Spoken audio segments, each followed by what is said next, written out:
Depuis quelques mois, l'espace francophone voit apparaître un nouveau type d'inquiétude. Pas une peur spectaculaire, mais une inquiétude silencieuse, presque administrative. Une décision tombe, elle semble logique, mais personne ne sait pourquoi elle est apparue ainsi. Ce trouble n'est pas technique, il touche la capacité à comprendre ce qui s'applique à nous.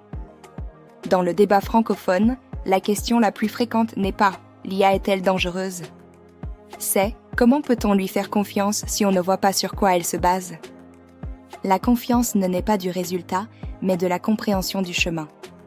Et ce chemin devient flou, érodant la confiance à chaque fois que la logique disparaît.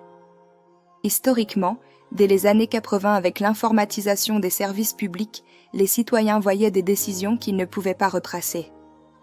Dans les années 2000, les scores d'éligibilité sociale avaient des critères connus des institutions, mais rarement expliqués au public.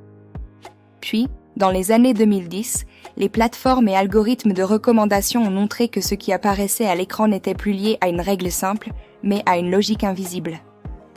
Aujourd'hui, en 2025, les décisions administratives, médicales, financières sont souvent le résultat d'une collaboration silencieuse entre l'humain et la machine. L'humain valide, la machine calcule. Mais qui décide vraiment ? Peut-être aucun des deux, peut-être les deux à la fois. C'est là que naît le malaise, une responsabilité diffuse. On espère parfois que les systèmes automatisés seront plus justes, mais les données ont une mémoire, les modèles ont une logique et les biais ont une histoire. L'IA n'est pas neutre. Elle est un reflet, parfois fidèle, parfois déformé, du monde qui l'a entraînée. La question n'est pas « est-elle objective ?», mais « sur quoi fonde-t-elle son jugement ?» On imagine souvent que l'humain restera là, dernière étape du processus décisionnel. Mais si l'humain se contente d'approuver la machine, est-il encore décideur ? Ou devient-il médiateur entre la recommandation et la réalité ? Peut-être que le rôle humain de demain n'est pas de trancher, mais d'expliquer, d'énoncer le sens là où la machine ne donne que des calculs.